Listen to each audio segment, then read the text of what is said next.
Hello, everyone. I am Claudiu Murgan, the host of the Spiritual Inspire podcast. Please subscribe to the channel, leave a comment, like this interview, and share it with your friends. My guest today is Ania Halama. Ania is the founder and the CEO of Xpansion Alchemy company, a spiritual mentor, best-selling author, a healer, and an intuitive brand designer. Her two books are Rebel's Guide to Spirituality and Women Gone Wild, the Wealth Edition. Ania, thank you for joining me today. Thank you so much for having me. I'm excited to be here. You've had so much success and you are so young. So a lot of people will try to figure out and find out what the right sauce was for this success, the juice you use in order to get where you are today. So I'll start by asking you, when did you really step on your spiritual journey? And it was related to a life-changing event, or it happened gradually? Yeah, it was definitely one of those take a leap of faith and trust God moments.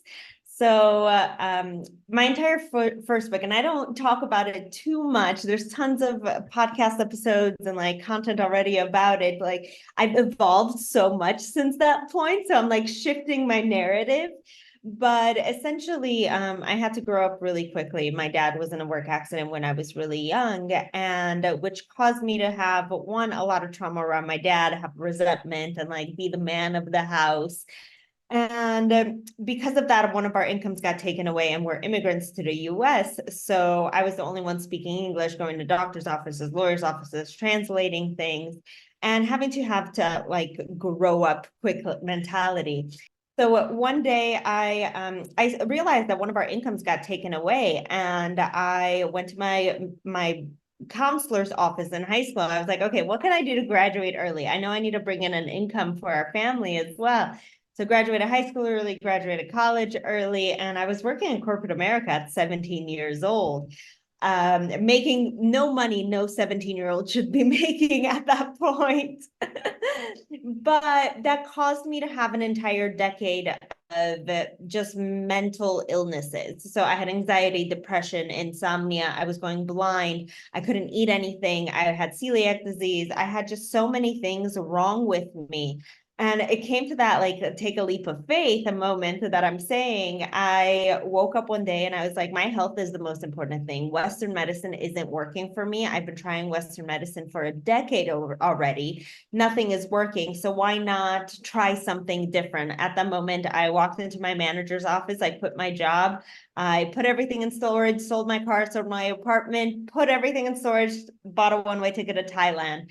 And while in Thailand, I've kind of been on that one-way ticket for like 8 years already. But while there, life in Thailand is a lot more inexpensive than life in Chicago. So I was going to yoga classes, meditation classes, doing breathwork classes.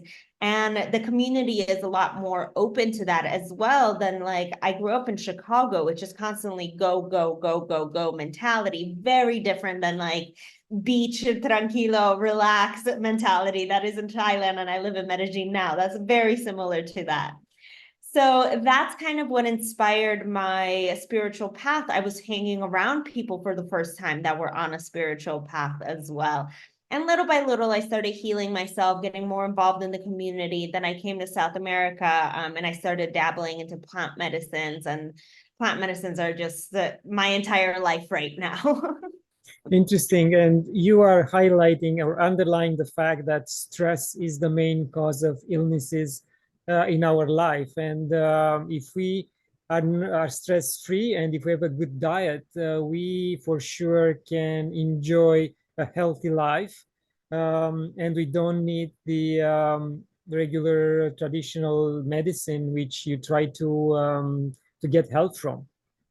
Yeah, 100%. Like stress was the underlying, like as soon as I took myself out of the toxic environment, I say like, oh, it happened pretty much overnight. Like, sure, maybe it was like a month or two, maybe 3 months, but literally as soon as I took myself out of the toxic environment that was causing me so much stress and I started getting on the path, started meditating daily. I'm like, oh, look, meditation. All of a sudden I could sleep. I don't have panic attacks going on. Like, why didn't someone tell me I should do this much earlier than I actually started? Plus, I was eating different foods, exactly, nutrition, the foods that I was putting in my body, like foods in America, like they're filled with chemicals, filled with GMOs, all of this stuff, where I was living on a beach, getting natural foods, picking my natural fruits from the trees, like very different. So yeah, stress, nutrition, very, very important. And that mind-body connection as well, like full mind, your entire body, your entire spirit, your entire connection to source. Yes, and focusing your mind and your energy on your body speeds up the healing process. And I had a guest on my podcast several times that mentioned about his wife. They were trying to get pregnant, and she was so stressed out that they couldn't. And they spent 3 or 4 weeks in Bali, and she came back pregnant. So what everything she needed was that detox from stress, from the regular environment, and her mind and her body relaxed completely. Yeah, it's so true. I felt the same exact way. I have actual friends who have done the same thing. One of my girlfriends was trying to get pregnant. She's like, everyone needs to stop telling me to stop stressing. I'm like, maybe you should stop stressing. Yes. And yeah, you are not only a spiritual person, you are a spiritual entrepreneur. And you are walking a thin line between, bringing light to your brothers and sisters and handling sometimes the mundane tasks of running a business. How do you manage that? Ah, goodness. I work a lot on myself, more than on myself than I do on my business. So one of my favorite quotes by Jim Rohn, work harder on yourself than you do on your business. And I 100% believe in that, because like the more that I am in that alignment with myself, the more that my mind is clear, the better mentor I am, the better boss I am, the better teacher I am, the better like entrepreneur that I am. So I definitely like, I make sure that I take time to myself. Like, it's great to like give so much to our business, but like, I need to give to myself as well. I need to make sure, like, non-negotiable. First thing that I do when I wake up, I am meditating. I journal, I go for walks, I go work out, I eat like natural good foods for me. Um, because I know how important it is. Like, if I feel good, I feel better. Like, the results of it, everyone in turn is going to get the better version of me, but I need to work on me first and foremost.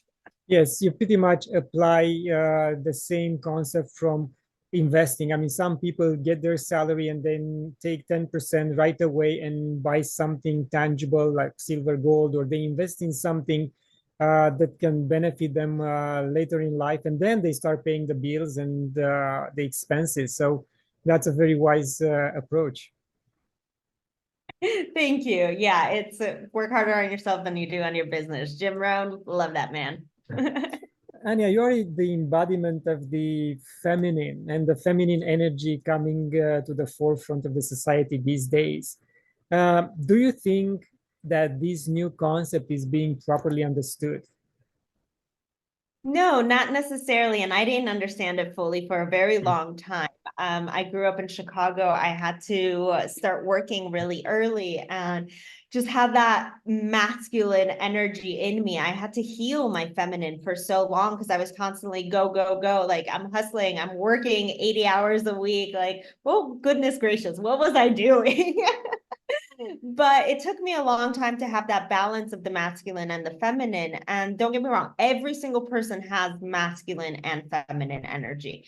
It's about finding the balance between them. And yes, sometimes you want to go into more masculine, sometimes you want to go more into your feminine. Like, most people think like, oh, the feminine is like, she's vulnerable, she cries a lot, and like, I don't want that. And the men, like, oh, I can't cry because I'm masculine. Like, no, not at all. We all have masculine and feminine. You just need to know when to bring them out. Because, like, if I'm launching something in a business, I can't be like, la di da di da, it'll happen when it happens. Like, no, I need to have that masculine energy, go getter energy. Like, that is the masculine. The feminine's all about like leading with your intuition, being in flow, leading with your heart. Like, community is really beautiful in the feminine, whereas the masculine is that, yes, this is what, like, the protector, like, structure, this is when we need to do it, this is how we're doing it, and we need both of them, and we have both of them within ourselves. We just need to find what's appropriate and when to take one out versus the other. Yes, I agree. And I think men should, challenge themselves and go back into finding their feminine energy. And I go to various events or I watch them online, and the ratio is pretty much 1 to 4, 1 man for 4 women.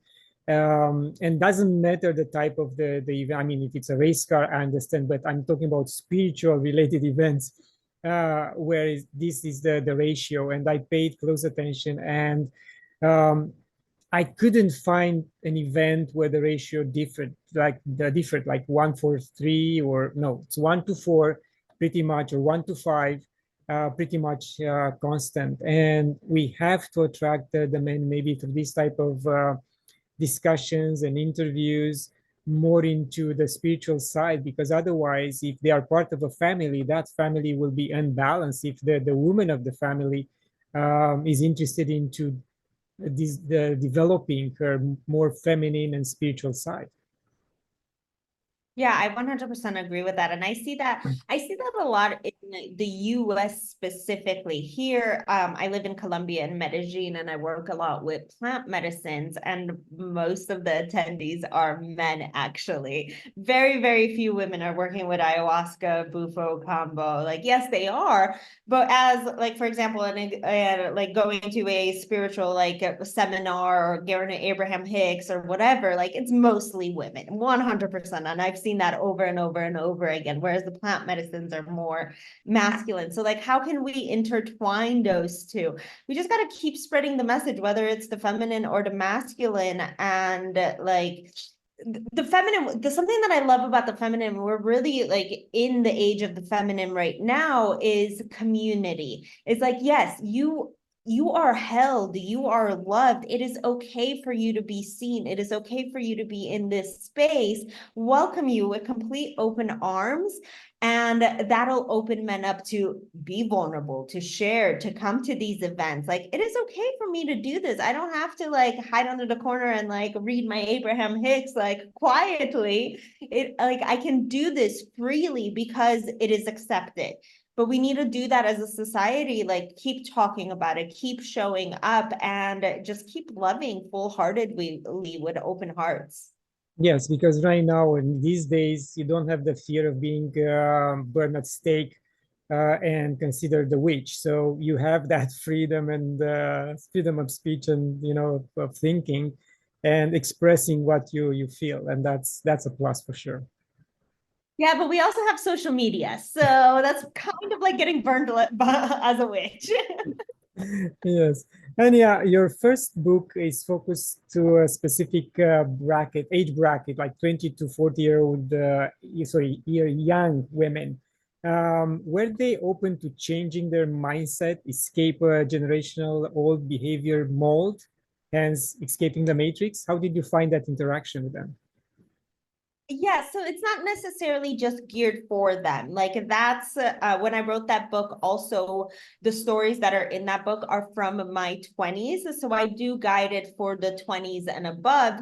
However, that doesn't mean that someone 15 years old or someone 55 years old can't read this book. Also, when you look at the cover, like, you're like, oh, it's just for women. It is not just for women. It is for men and women. I am actually thinking of like rebranding it with a different cover and a different name, and like having the same exact thing just for men, because I've had multiple men tell me like, this is such a great book, but like I wouldn't have ever picked it up if I like looked at the cover, because it's like I thought it was for women.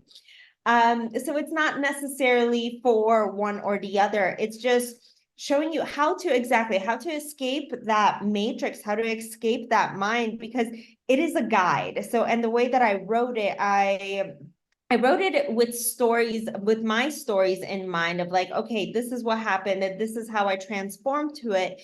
but also here are the tools that I use to help get me there. Because it's a guide, after each chapter, there are practical tools that the reader can take away, whether it's a meditation, an EFT tapping, a Reiki session in one of the chapters, actual practical tools that you can implement into your life to help you, like, guide you through some of those challenges that you might be having as well. And have you developed a course based on the book? Because I know most of the authors will do that later on. I haven't, but that's a fantastic idea.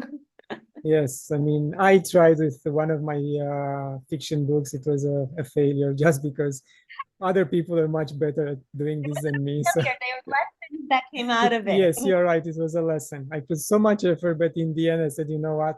There's no point in me struggling. I had women coming to the event, no men. But again, there are much better ideas out there in terms of workshops and webinars. And I said, okay, you guys take the credit, you do it.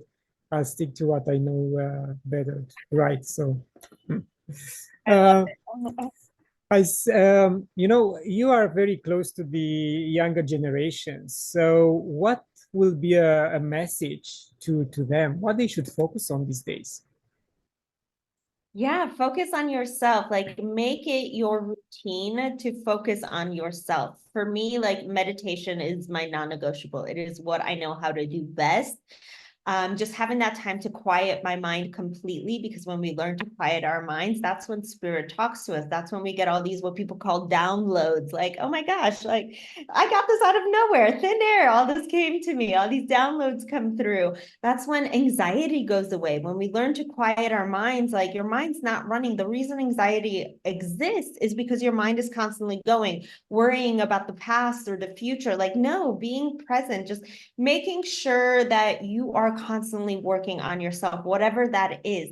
What works for me doesn't work for everyone. Like, spirituality is not a one size fits all. So find out what works for you, whether it's breath work, whether it's meditation, whether it's journaling, EFT tapping, plant medicines, whatever it might be. There's tons of tools out there.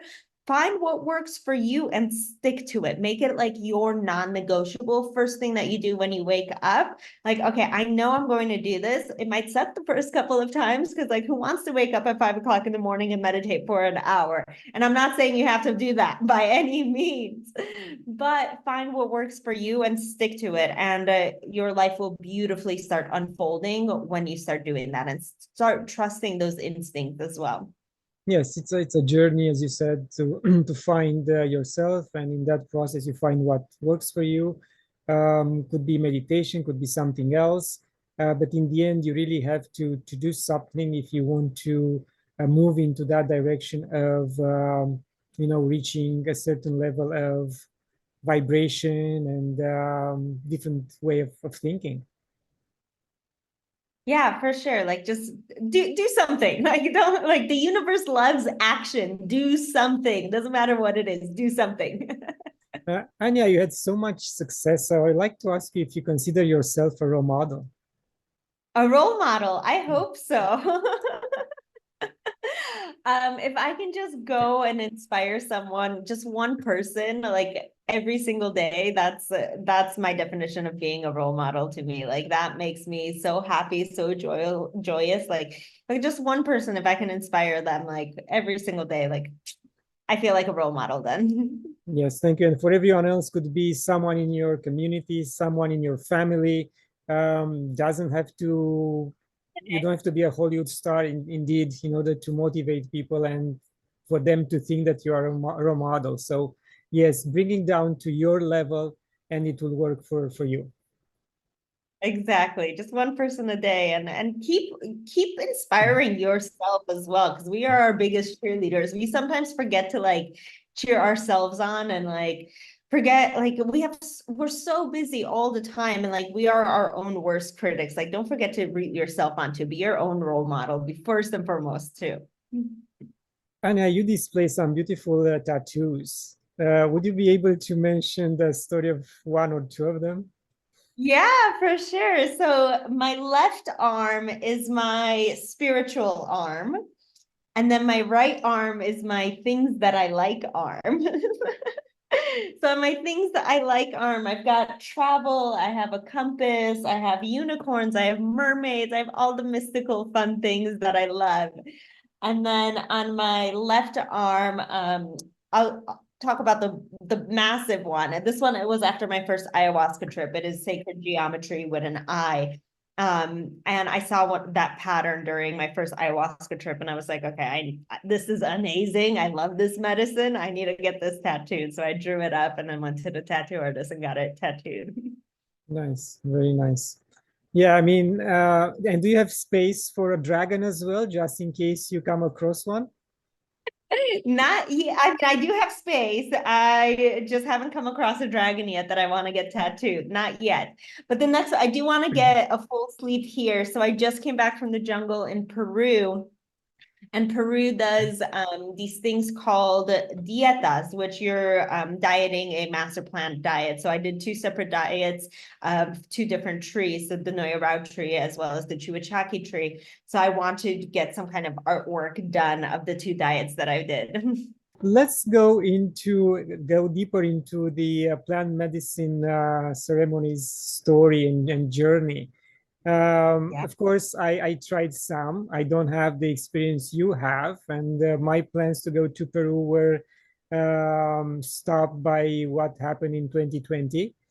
I was, scheduled to go and spend 2 weeks in the jungle. So, how it was the first time for you? So I had quite a bit of experience recreationally doing plant medicines, doing mushrooms, LSD, all the things that any 20-year-old likes to experience with. But doing them in a ceremonial setting is very, very different. My first experience was with ayahuasca, and that is my all-time favorite medicine. It is what I facilitate and work with very, very often. And it took me 5 years to take ayahuasca because I was so afraid of doing it. And sure, the unknown is like, if you don't have fears about doing ayahuasca for the first time, there might be something wrong with you. Like, it is totally normal having fears. And I was so scared of it. I also heard that ayahuasca attacks the ego first. And I used to have a massive ego. I'm a very different person. And so I kept getting the pull, ayahuasca. Like every time I put on something on TV or whatever, like ayahuasca, I was like, okay, like maybe there's something to this. So I came to South America and I'm like, okay, if ayahuasca finds me, then it's meant for me. If it doesn't, then I'm gonna continue on with my life, whatever. I'm in Colombia, and the first week I was at a conscious cannabis ceremony, and during the conscious cannabis ceremony, it was good versus evil in my head. Like all of the bad decisions that I've done, all of the people that I've hurt, you're like, you can become this person, but you're not because you've done all of these crappy things to people, to yourself, and just complete good versus evil, like my ego completely deteriorating. I went to the bathroom afterwards and I'm washing my hands. And this is the first time I audibly ever heard spirit talk to me. And I heard, "You're ready." And I'm looking around the room. I'm like, what am I ready for? I don't understand. You're ready. The very next day, a friend of mine texted me. He's like, I'm going to an ayahuasca ceremony. Do you want to come? I'm like, yes, I'm ready.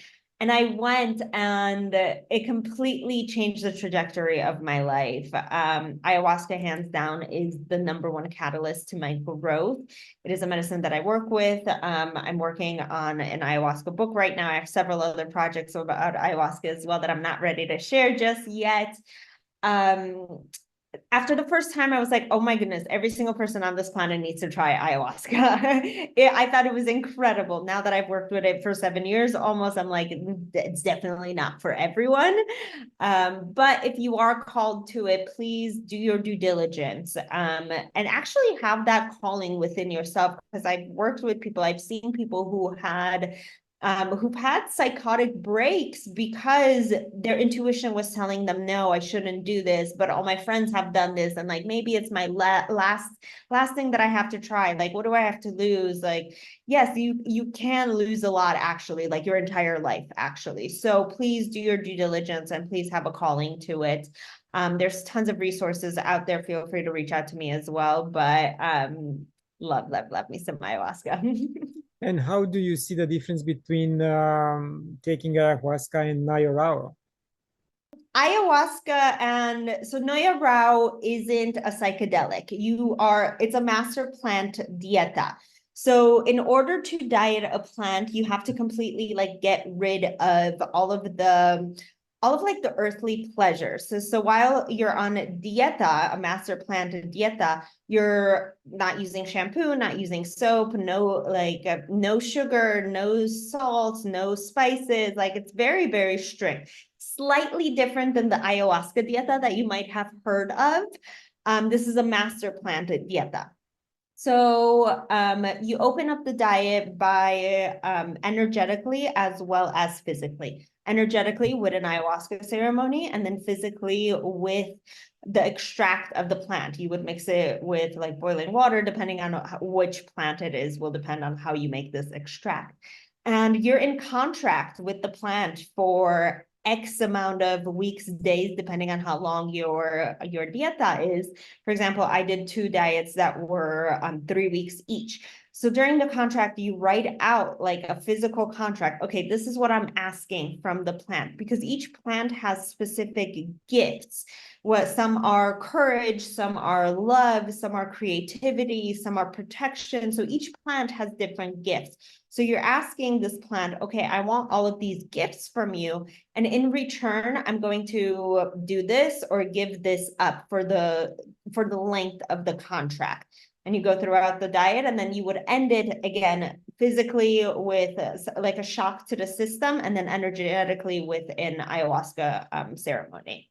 So like when you're also drinking ayahuasca, on dieta, the ayahuasca kind of takes the back seat. It's the diet that's guiding you, the plant that's giving you all the gifts and all the vision. So while you're drinking, so ayahuasca is very different while on dieta. Yes, indeed. Yeah, I haven't done a dieta with ayahuasca, so it's another experience. This was my first ones, and it's gonna be with me forever. Like I'm gonna go in April to diet more. Interesting. And how it was to work with the Shipibo tribe in Peru and the Colombian Inga? Yeah, very different actually. So I'm a Colombian like purist. I love the Inga tribes. I work with several different tribes, but I love the Colombian Yahe style. I love the fire. I love the music. I love the dancing. I love day ceremonies sometimes. There's a different energy to that. And the Shipibo was very, very strict. They do all of their ceremonies in complete darkness. There's no music. Yes, they have icaros, but the icaros, like, they're not beautiful, pretty songs. Like, they're working songs, like to get demons out of you, to reprogram you, whatever they might be. Like, they are hard songs. They do it all in pitch black. Like, it is a working ceremony. Very, very different.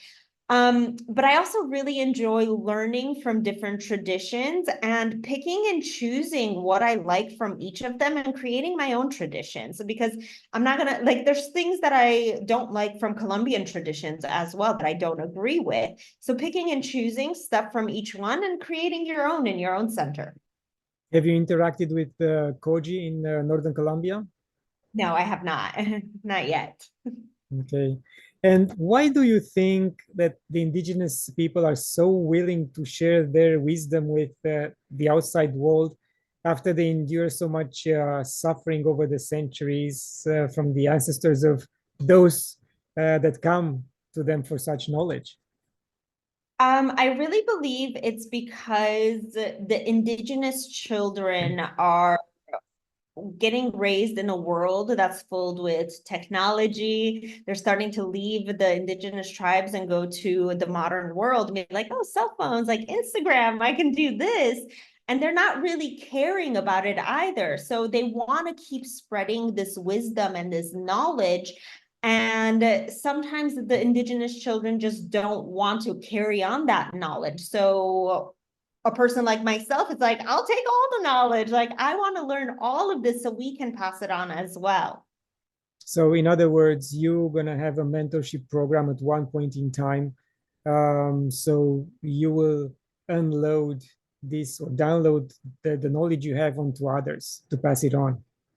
More or less, we will see what happens out of it. I was talking with someone yesterday and we were talking about like Colombia, Peru, like, will we want to start a center here? Will we want to do something here? I was like, why not both? Why not do like retreats, yahe retreats in Colombia and then dietas in Peru, where people learn about the traditions and all that wisdom and all that knowledge? Why not do both? Why have one or the other? Yes, and there are a lot of foreigners in Peru which established, let's say, corporations or retreats or foundations. And I interviewed the founder of Ayahuasca Foundation, I think a year and a half ago. He was very successful into bringing people in and exposing them to the culture and to the plant, so to the medicine. Yeah, So that's what I indeed. meant. Ayahuasca Foundation. Okay. Yes, so yeah, so it's fine. I mean, I really like those guys and I try to promote them as much as possible, and even connected them with another friend who's doing a movie about plant medicine ceremonies and indigenous customs. So the more Amazing. exposure we get, the better. The more exposure these plants get, these plants are so healing and so beautiful. Just a lot of people don't know about them yet, or they might be afraid, or like they heard, oh, I might be throwing up, I might die. Like, yes, give the exposure, give your proper due diligence, and like do your research. There's tons of research out there. There's tons of research on, and like I was saying earlier, I'm working on an ayahuasca book, and I'm working with a scientist that we go into like what happens to your brain, what happens to your body composition that is actually like helping people heal diseases, like get past addictions, like what is really happening, so you have the actual solid evidence. It can't just be the spiritual side. We need to mix the spirituality and like the science, kind of like the masculine and feminine we were talking about. Mix the spirituality with the science. Yes, and sooner rather than later, they might have a controlled environment for people to take on small quantities of the medicine, the same way they are doing with psilocybin. And Yeah. we know that PTSD has been eradicated from some people who were on pills for many, many years. And after 1 or 2 sessions, they were healed. Yeah, it's so beautiful. And I'm so glad that people are starting to be open about that, because this really goes into these natural medicines. They go into like the underlying root of why do you have PTSD? Why do you have anxiety? Why do you have depression? Not just puts a band-aid over it. And unfortunately, and don't get me wrong, there is a time and place for Western medicine. It does work, time and place for it, but it doesn't, like, it's a band-aid pretty much. It covers up with things. And we're saying like ayahuasca, for example, we say that ayahuasca, one sitting with ayahuasca is 20 years of therapy, because it goes into the underlying factors of what is going on within you.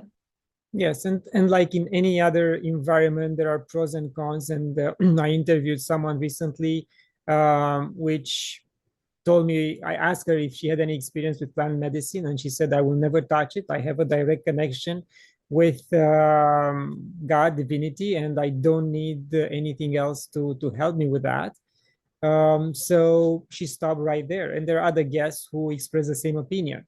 Others, like you, were in love with what they found in the jungle and the experiences they had, and they will go back anytime.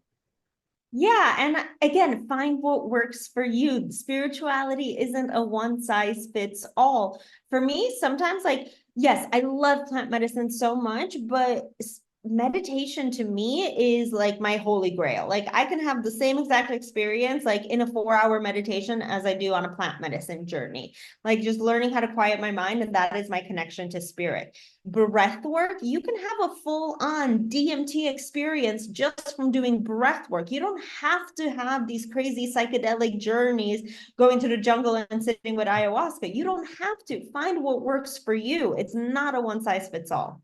Exactly. And I went through that exercise of breath work in last month in January, almost pretty much like 3 hours of breath work, not continuous with small pauses, but it was like a full-blown DMT experience where my hands were vibrating, levitating off the ground. And it's just, again, breath work, different type of breath works, but it was amazing. Yeah, it's so I love breath work and I facilitate breath work as well. I actually went to a session last night. It's sometimes really nice to like give to yourself as well. Like I do it at home by myself and I facilitate for others, but like to receive from a facilitator as well.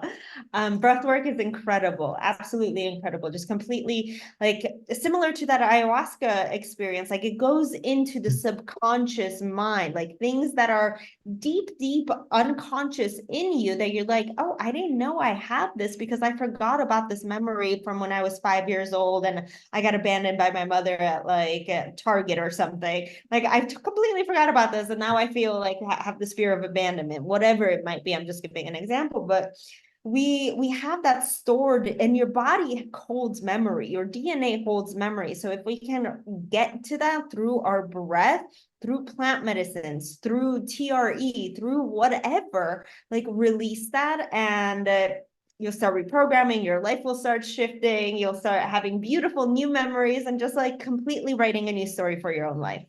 Indeed, and the facilitator mentioned to us at the end of the session while we were still in the shock of the breath work, he said, now stay still and the body will do what it needs to do and he knows best, heal itself.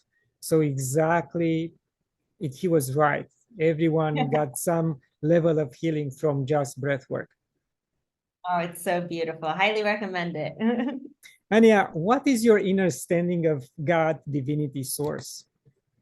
So I had a very interesting relationship with God, source, divinity, whatever you want to call it. For me, it's all love.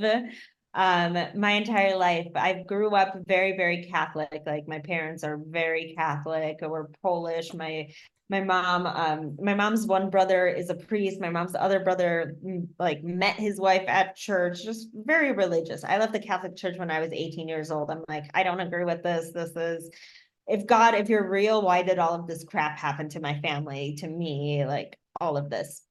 And the second that I started doing plant medicine, for the longest time, I couldn't even say the word God. It was universe, so universe, source. Like I couldn't even say God. And once I started getting more and like deeper on my spiritual path, and especially working deeper with the medicines, I have such a beautiful relationship with God. I have a deeper relationship with God now than I have 18 years of going to church and like pretending to listen to mass and have a relationship with God.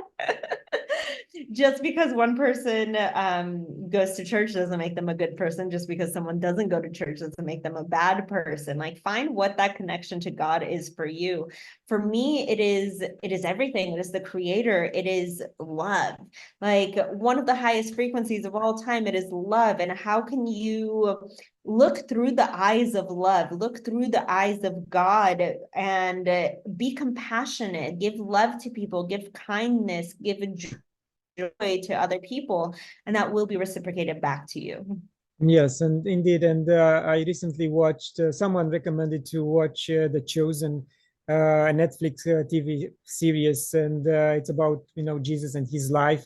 And I was amazed that they squeeze in the information or the clip where Jesus says to a woman from Samara, "You don't need a church or a place, a special place to pray to God. God is everywhere.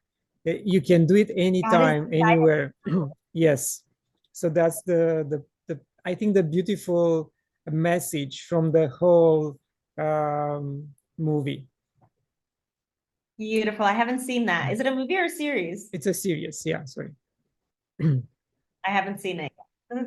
So do you consider right now that you completely surrendered, or do you still hang on certain physical and different items and concepts and ideas? I'd like to think I've surrendered like 98%. Like nothing is ever 100%. Like there's always room for improvement. So like there's probably a little bit more than I could surrender some more. But I'm in a very good place where I have full faith in spirit. My life is just so beautifully like divinely orchestrated by spirit. Like every day I'm having all these beautiful synchronicities. just show up in my life. And I'm like, how is this real? I can't make this stuff up. I don't know how this is real, but it's just beautiful synchronicity showing up to me. But we can always, like, I'm at the end of the day, in this lifetime, I am a human right now. So I'm sure there's always more for me to surrender and give up a little bit more. But yeah, for the moment.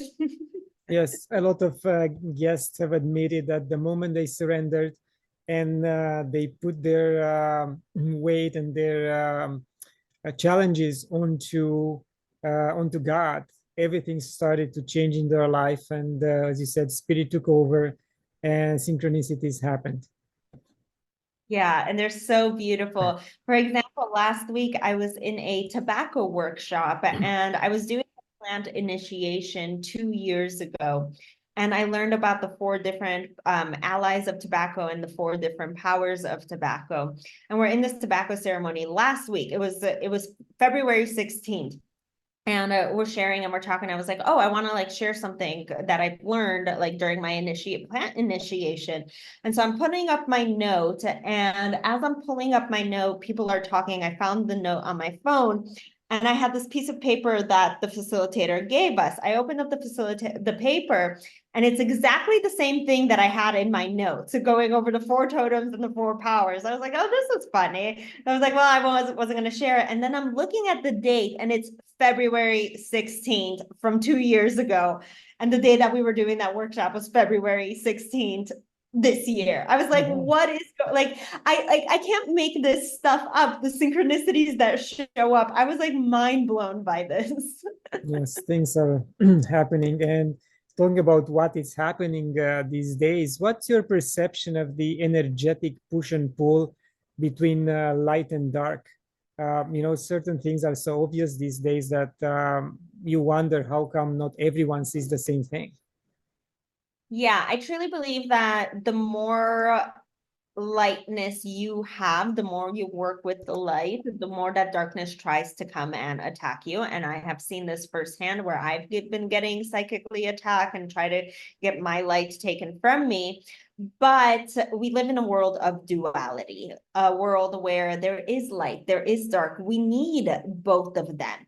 Again, going back to that balance, everything is balance. How can you find the balance between the light and the dark? Don't be afraid of the darkness. We need the darkness sometimes. The ship people believe like the reason that they stay inside, just do ceremonies in full darkness is because you need to get through the dark to find your own light.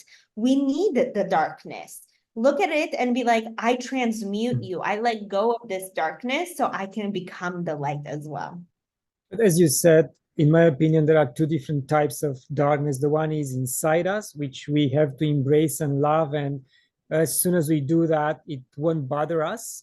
And is the dark from outside us who's trying to take over. And we have to keep it at arm's length. Again, through love, but be aware that it's something which is not ours. It's coming from outside, and that's a little bit more dangerous. Am I correct? Oh, 100% more dangerous because you can't control what you can't control. At least yourself, your inner darkness, you can be like transmute it, control it, like guide it.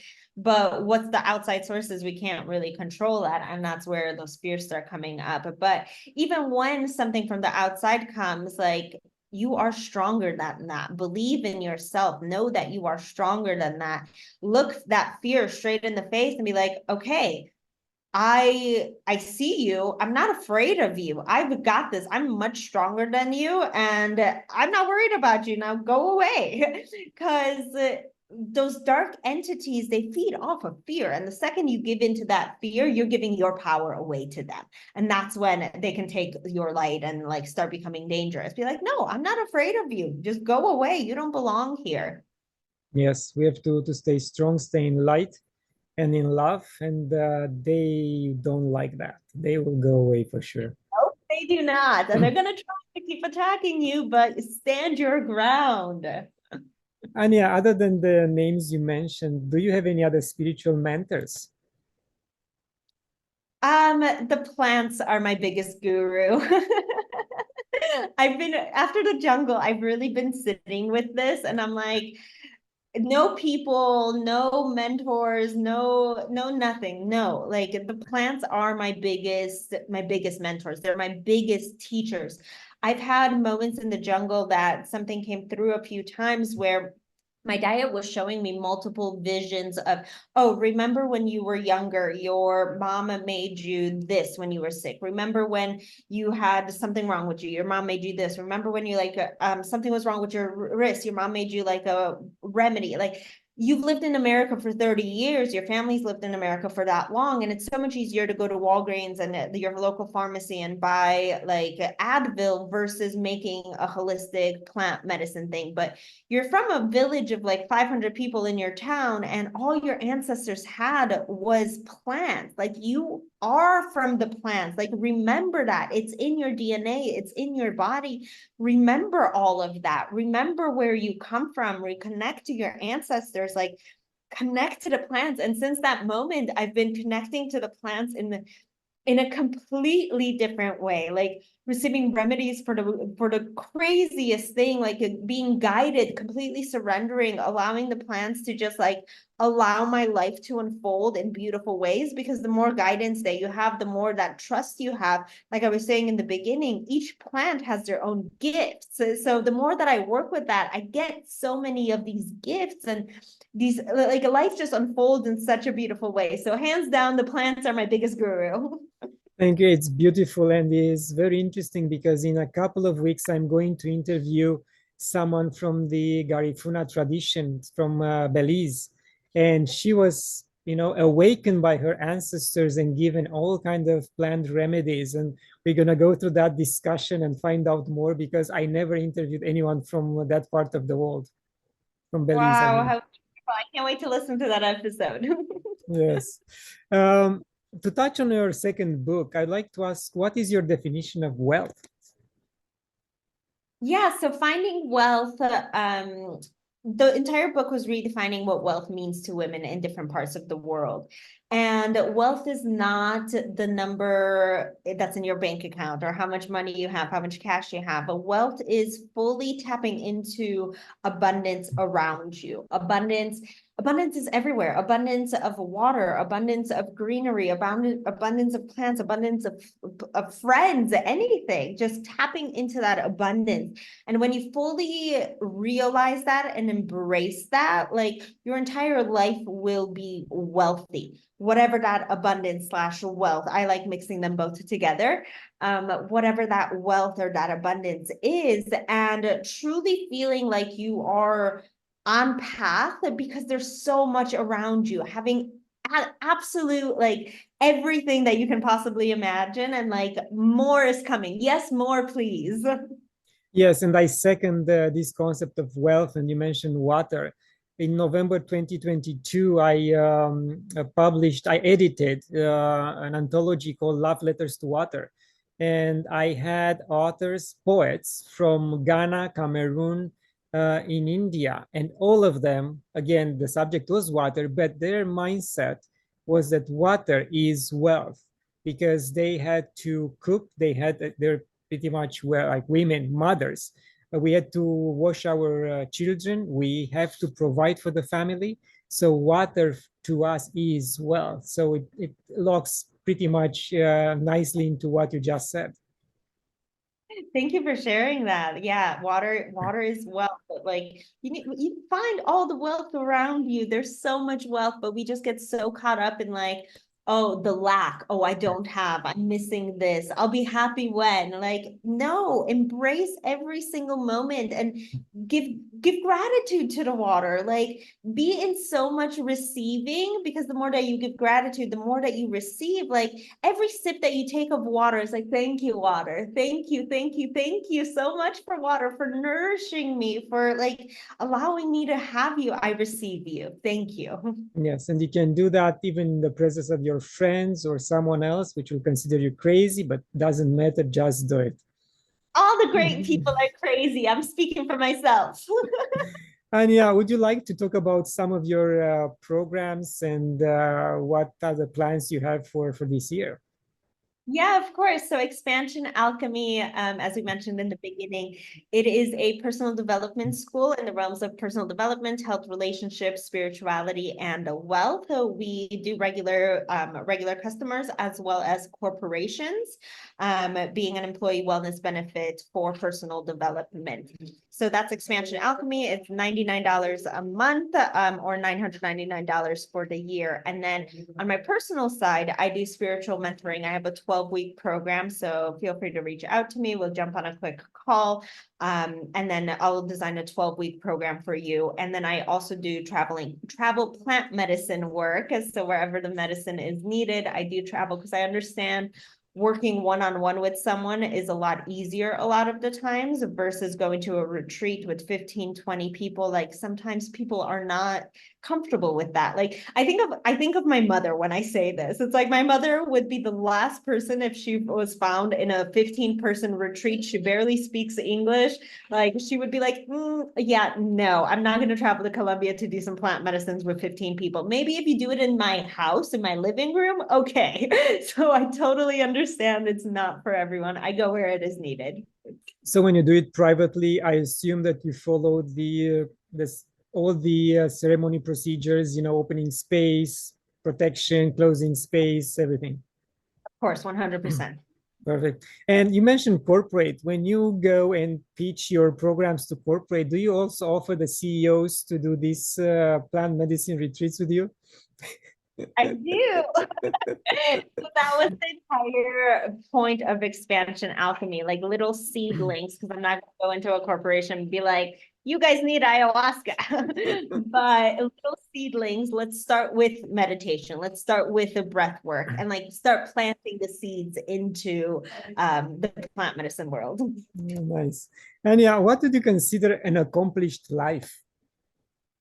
Just being 100% like satisfied and happy. Like I always thought like, okay, if my life is over tomorrow, like I feel accomplished. Like I have done enough. I've inspired at least one person a day. I've done so much and I've made an impact on this world.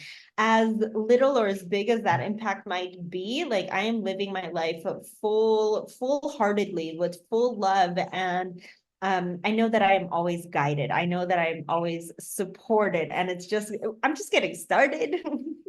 Yes, you're at your age, of course, you're just getting started. I mean, you are young, so full of energy, and the future is all ahead of you. Ania, we are approaching the end of the interview. Any final thoughts? You can just start playing with it. As we were saying this entire episode, like if you are attracted to something, there's a reason that you are attracted to it, whether it's breath work, meditation, plant medicines. Like if you're getting that call, start playing with that call. There's a reason why you're being called to it. Start exploring it. How one person teaches it might not be the right way for you. Go explore different ways of breath work. Go explore different ways of meditations. There's mantra meditations, there's silent meditations, there's guided meditations. There's so many different kinds. Like play and explore and like really find what works for you. Again, spirituality is not a one size fits all. Find what works for you. Yes, and there are some free meditations online on YouTube until you get to the next level where you think you need more guidance, and then you can go and find the teacher and get Yeah, closer YouTube to. is great. Please go on YouTube and learn all the things. Yes, and yeah, once again, thank you very much for your time. Good luck with all the plans you have for this year, and much love from us. Thank you. Thank you so much. This was a pleasure. And to my viewers, thank you for watching. Share it, like it, visit claudiumurgan.com and spiritualinspired.ca. And until next time, love and gratitude.